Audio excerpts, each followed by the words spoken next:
Alright, so in the last part of this tutorial, for dynamic pages, we went over creating our basic dynamic pages using 2 pages and creating a simple layout that just dynamically changes. And all I did was I added a title tag right there so it didn't look all sloppy and everything. So in this video, I'm going to be showing you guys categories, and categories are just essentially folders or sections. So underneath of our page variable here, we're going to throw in another variable, and we're going to call it section equals $_ get,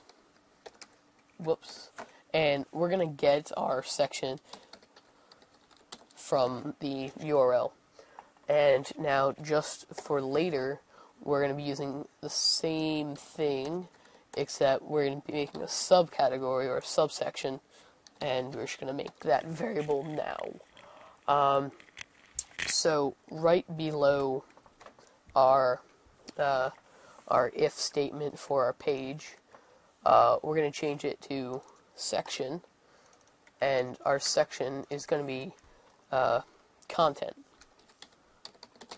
And our default section, so our default section will be content, as it is in our current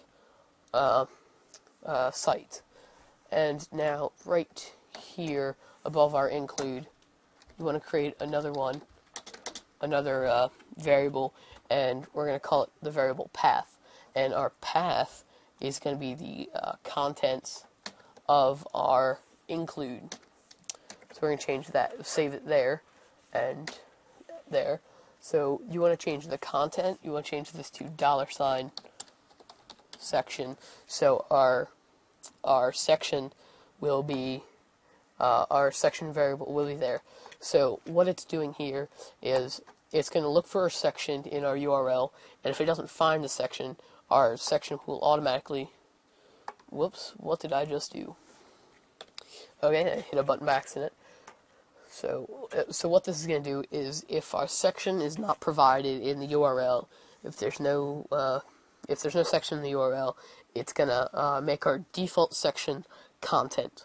So in our include, we want to change this to our path variable. Now, if we refresh our page, it's doing the exact same thing. So essentially, we haven't really done anything yet. We've just set up some variables. Now, we're going to create a section.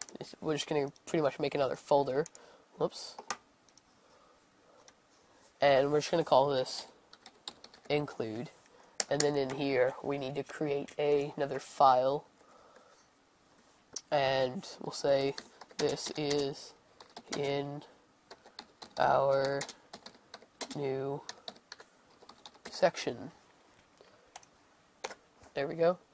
So this is in our new section, and we want to save this into our include folder. And we're just going to call this page.php. There we go. And I'm just going to close that because we're not really going to be editing that again. So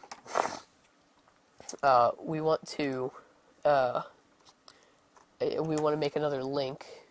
So we're just going to copy this one, and we're going to change this to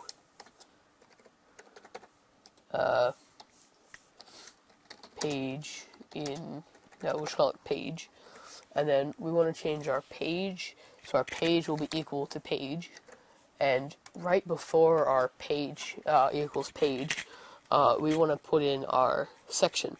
So we want to say section equals, and then our section is going to be equal to include, because that's the folder it's in. And then right after that, you want to put an and sign, the and symbol, the 8 type thing. And then we're going to refresh this. So we have another link. It says page, and right there, this is our new section. And it says section equals include, and then page equals page. So we're including files in a new section or a new folder. Now, our subsection is essentially the exact same thing as our section, except it's another folder within another folder. And it sounds complicated and confusing, and it is. But hey, it's programming. So we want to take our if statement again, and we're just going to copy it. And except in here we're going to say sub. So if there's no sub, we're going to change this to path. So our path variable will be equal to right here. So we're just going to copy our path variable right there, and we're going to paste it in right here. So if there's no section, it's going to be the exact same thing here. And then right below this, we're going to say else, and then indent that.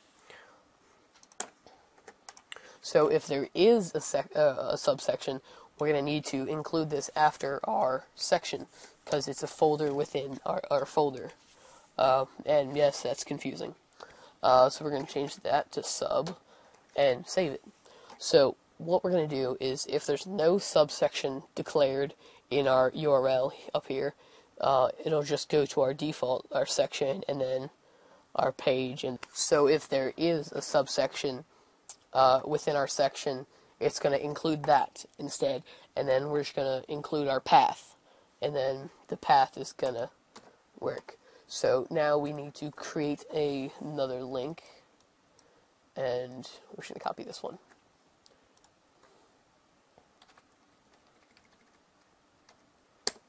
There we go. And we're going to change this to section equals include, and we're going to say our sub,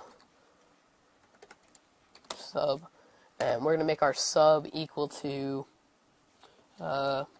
subsection. So we have to create another folder called subsection, and then another and sign, page equals, and we'll just say home. Whoops. And then, so this will be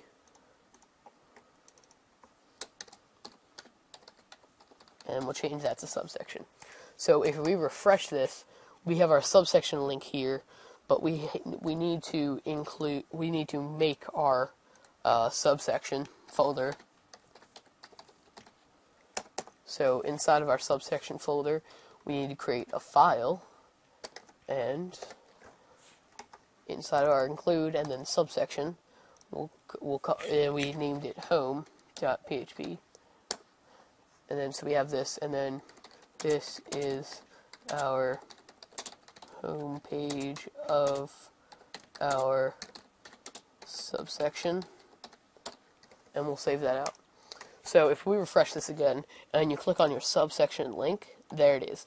This is our home page of our subsection. So and you can see up here, you got section, and then our subsection, and then our page. So it's very, very important that you make it in this order. You have to have your subsection first, or your section first, and then your subsection, and then your page. It has to be in that order, unless or if it's not, it will come up with errors. You will get some sort of error. Alright, this is the end of part 2, and in the next part, I'll be showing you guys how to handle your errors, and then some security problems with dynamic pages that we're going to solve. Alright, check out the next part.